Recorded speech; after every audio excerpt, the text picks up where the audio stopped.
Unaona? Changamoto zingine ni kwa wateja.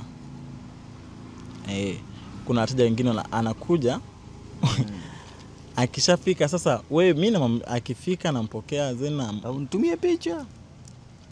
Wapo hao. Na mimi ukitaka kuna mwingine anakuja anakuambia mimi napenda kushona nguo za kushona, naomba nitumie sample niangalie, unamtumia. Akishamaliza kuangalia anakuambia nataka hii. Ukimtajia bei sasa, yani wengine wengine ndio hivyo wanajibu kwa kejeli, wengine wanadharau, lakini ndio maisha. Wengine ukimtajia bei anaweza akwambia hiyo bidhaa unatumia tu sindano na mkono au kuna mashine nyingine unatumia. Unaona? Anachukulia rahisi. Alafu kuna wengine hawakuamini, mtu anakuambia mimi kwa kweli siwezi kutumia lako. Siwezi kutumia langu, nishapigwa sana. Sasa na mimi mteja kama huyu siwezi kumsaidia kwa kweli. Maana kuna wengine unaweza kabla sijaanza kuwa nachukua advance ya hela, kuna mwingine anakupigia tu simu, bana naomba unishone kitu fulani, rangi fulani. Au anakuambia rangi yoyote. Nichagulie rangi nzuri. Sasa mimi nikichagua rangi yangu ambayo naipenda, kuna mtu nampelekea anakataa. Changamoto. Anasema kwa kweli rangi hapana, sijaipenda.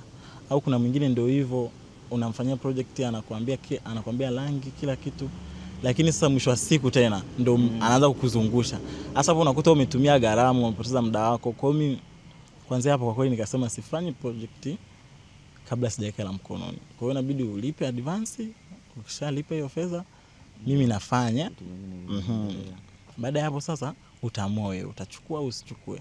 Lakini angalau hata ile yani sijapoteza, tunagawana hasara. Ni jibu gani la mteja ambalo wewe ukilikumbuka sasa hivi linakuumiza sana? Jibu la mteja yote ambaye ushakutana naye kwenye harakati. Kuna nadhani sio jibu, lakini kuna comment moja, kuna mteja alicomment akasema hivi hayo manguo alisema kwamba hivi hayo manguo ni ana design moja tu ya kuyashona. Alisema hivyo, lakini mimi hiyo comment iliniuma kwa kweli. Na sikumjibu vibaya, nilimwambia tu kwamba sio kwamba yana design moja, ni kwamba wewe unataka ushone design gani? Maana design zipo nyingi sana. Baada ya hapo sasa akawa amepotezea. Kwa hiyo na mimi nikaachana naye, lakini majibu mengine hapana, sijakutana na majibu magumu kiasi hicho, ni ya kawaida tu. Okay. Nataka tufahamu mafanikio. Tumeanza kufanya hizi tangu tumeanza mwaka wa kwanza mpaka sasa hivi. Unasoma chuo, biashara yako ina mchango gani labda kwenye elimu na maisha yako kwa ujumla? Biashara yangu ina mchango sana kwa sababu siwezi kuwa muongo, yani ni order zinakimbizana. Kwa hiyo inanisaidia mimi naweza kumudu. Kama sasa hivi unaona likizo hii sipo nyumbani, nipo huku mimi mwenyewe. Na ukiona sasa hivi hamna boom, hamna nini. Kwa hiyo biashara yangu mimi inanisaidia. Unaweza kumudu, muda mwingine nalipia kodi, muda mwingine ndio kama vile umeme, maji, chakula. Inanisaidia nauli ya kutoka nyumbani kuja mpaka chuo. Inanisaidia. Muda mwingine napunguza hata utegemezi. Kwa nyumbani simu zimepungua zaidi. Nyumbani simu zimepungua sana. Na nadhani zitaendelea kupungua. Maana naona makubwa yanazidi kuja huko mbeleni. Maono, tunafanya tu nyumbani au tunapanga labda kufungua ofisi na vitu vingine hapo? Branches nyingi, sehemu tofauti tofauti. Kwa sasa kwa kweli kufungua ofisi bado sijafikiria kabisa. Bado. Labda tukimaliza chuo huko ndio tutaangalia. Kwa nini mpaka tumalize chuo mzee? Sasa hivi mambo mengi. Sasa nikisema nifungue ofisi halafu na mambo ya chuoni tena vitu vitakuwa vinaingiliana. Kwa hiyo sasa hivi kwa kweli kufungua ofisi hapana. Nitakuwa tunapokea hivi vioda za kawaida na shona, lakini kufungua ofisi labda mbeleni huko Mungu akijalia.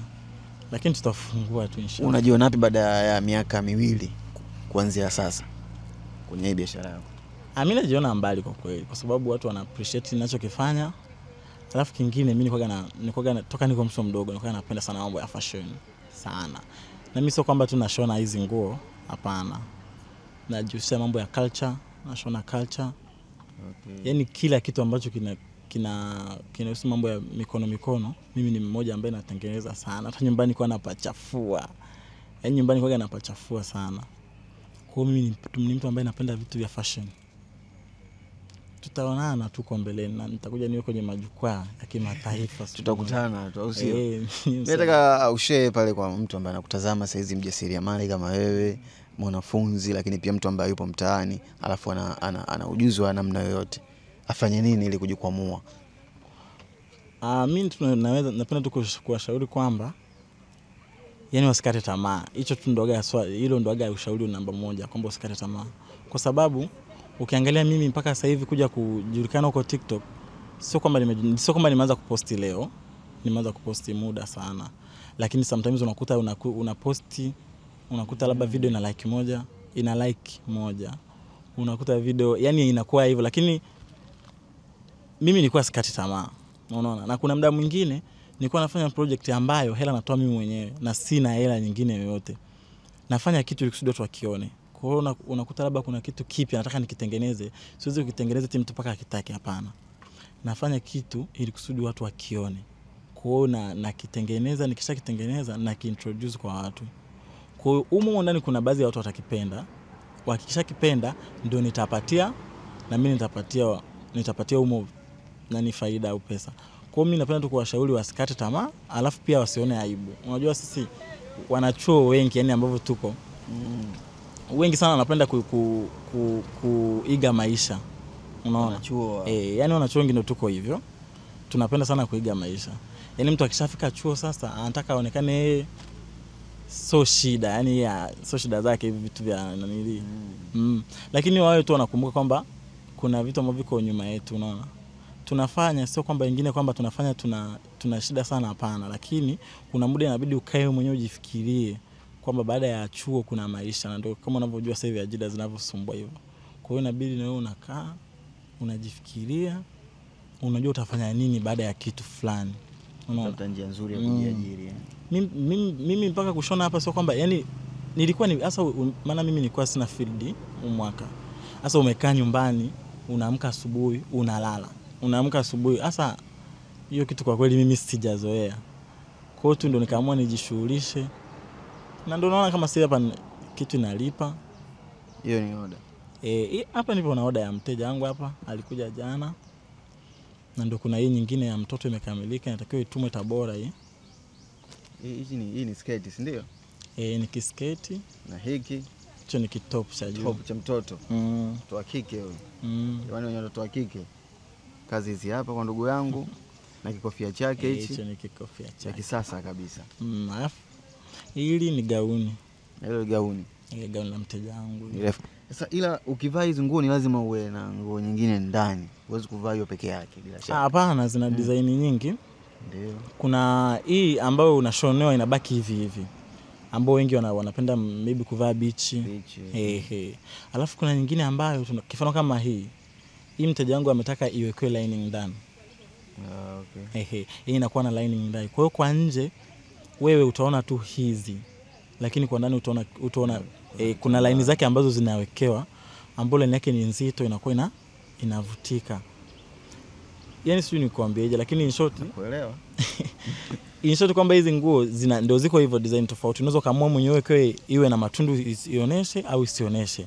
Lakini ni nzuri, zinapendeza, maana unaweka vimaua nini, zinavutia kwa kweli. Mambo yanakuwa poa. Bana, hao ni machache tulikuwa tunapiga story na mjasiriamali. Yeye anatumia uzi na sindano tu kutengeneza vazi. Kama unavyoona hapa tuna kofia hii hapa, lakini tuna kitopu cha mtoto na sketi yake. Hapa ametumia uzi na sindano na ameshona kwa mkono, hajatumia mashine yoyote. Si nipo sahihi mzee? Au tunatumia mashine? Hapana. Si uzi tu, sindano na mkono. Mashine yangu mimi ni hii sindano. Mashine yake ni sindano. Hiyo pamoja tu na kazi zinakamilika sana. Kusema kwamba ina gharama, hapana. Haina gharama sana. Haina gharama sana. Ndio. Tepu kama hii yenyewe ndio haina gharama na mkasi. Mimi ndio mtaji wangu. Ndio shughuli imeisha. Hii mara nyingi huaga bei gani? Hizi. Kwa mimi nilinunua Arusha 5,000, lakini kuna unajua tena watu tofauti, kuna wengine wanauza 7,000 lakini haziwezi kufika 10,000. Kwa hiyo na ukiangalia mimi hii sindano ndio sindano yangu ya kwanza. Na yani ile iliyoniingizia ni nyingi. Imeshalipa muda mrefu. Imeshalipa ni karibia sindano 1,000 huko. Kama ulivyomsikia ndugu yetu amekwambia kwamba sindano hii ni shilingi 5,000, lakini sehemu nyingine wanauza shilingi 7,000. Kwa hiyo wewe kama mwanachuo kama Mtanzania, kama mtu ambaye upo mtaani sasa, kuna cha kujifunza kikubwa sana. Ndugu yetu hajatumia mtaji mkubwa, plus msindano shilingi 5,000 tukiangalia na mkasi wake, lakini ana tape na yeye ameamua kujiajiri na kufanya shughuli zake.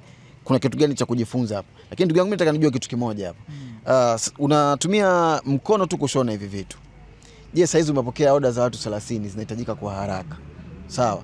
Kuna namna nyingine ya kutengeneza hivyo vitu, labda kutumia mashine ama imekaje? Kwa kutumia mashine zipo, lakini mashine sasa ile ina gharama. Lakini pia changamoto nyingine, mashine ile kuna mashine moja ambayo wanatumia watu, lakini mashine ina mtindo mmoja tu wa ushonaji. Unaona? Ni fati tu. Ile mashine inakuwa tofauti kidogo, lakini mimi ninavyotumia mkono nakuwa free kutengeneza umbo lolote ninalotaka, nakuwa free kuchonga mimi mwenyewe ninavyotaka. Hasa hapo ndo inakuja changamoto. Mashine imebezi kwenye kitu kimoja tu. Sasa mashine inatengeneza labda visketi na kofia, ndo mara nyingi sana mashine hizo ndo zinatengeneza. Lakini ukikuta nguo kama hii, sijawahi kuona mashine ambayo inatengeneza hivi kwa kweli. Mfano unatokea mtu saizi anahitaji kuwekeza kwako, bwana mka hapa, mtaji huu hapa, pesa hii hapa, nataka tufanye kazi rasmi kabisa, tunafungua brand yetu inakuwa hivi, sisi inabidi tutengeneze nguo nyingi, na wewe unatumia mkono na uko peke yako, unaweza kumudu hiyo? Kumudu naweza kwa sababu mimi mwenyewe nipo haraka sana. Yaani nipo haraka sana na nipo serious kwenye hili swala. Kwa hiyo kama akitokea mtu hivyo, karibu, hamna shida. Na nguo moja tunatumia muda gani kushona labda gauni? Ni nguo moja gauni kama hii, kama nilivyokuambia, unakuta labda niko busy sana, inachukua siku 4 mpaka siku 5. Lakini siku nikiwa sina kazi ya kufanya, siku 2 nashona panel ya mbele na ya nyuma, siku ya 3 nafanya finishing, inakuwa tayari. Okay. Ni siku 3 tu. Ni nani role model wako ambaye anakuinspire sana kwenye masuala ya ujasiriamali? Mimi role model wangu hapo watatu nadhani. Kuna 2 wa Tanzania, kuna mmoja Mkenya. Wa kwanza kama nilivyokuambia ni dada yangu mmoja anaitwa Hermoses, na yeye ni mmoja kati ya inspire yangu mkubwa sana, na napenda content zake, na ndio amenifundisha, yani ndio amenifanya nianze kutengeneza. Alafu kuna mwingine anaitwa Art by Palesa, na yeye pia ni mmoja kati ya inspire wangu. Mwingine wa Kenya nimemsahau jina lake kidogo, lakini naye namfuatilia sana. Okay, sawa. Watanzania wanahitaji kupata labda bidhaa zako, tunakupata wapi? Social networks zako watajie pale. Mimi na mitandao mitatu nadhani natumia. TikTok natumia crochet by _Amir. Unanipata hapo. Instagram natumia Prince Amirion, na Facebook natumia Prince Amirion. Labda kwa mawasiliano ni 06 17 71 37 45. Hapo unakuwa umenipata. Hapo inakuwa fresh, unapatikana na orders zinatoka kabisa. Na watu wanaendelea kuvaa nyuzi. Watu wanaendelea kupendeza tu. Bali ya nyuzi tunatengeneza vitu vingine labda nyuma. Tengeneza kacho, bracelet. Okay. Vitu kila kitu ambacho kinahusiana na arts. Mambo ya art yote tunatengeneza. Bana, ni machache kutoka kwa ndugu yangu, kashagundua password zake kwamba yeye kutumia uzi na sindano anaweza kufika sehemu ambayo anahitaji. Mimi naitwa Joka, semaji la chuo Tanzania, walikuwepo nami kwenye password, na kila siku kama wewe mjasiriamali unahitaji tuje tupige story, unaweza kutudm ama kupiga namba hizo hapo chini kwa ajili ya kupata exposure kwa ajili ya kitu ambacho unakifanya, watu wakifahamu, kwa sababu Watanzania bana wanahitaji kwanza waone ndio wakuamini. Mimi naitwa Joka na hii ni Password. Tukutane tena siku nyingine tukiwa na afya tele na nguvu. Bye bye.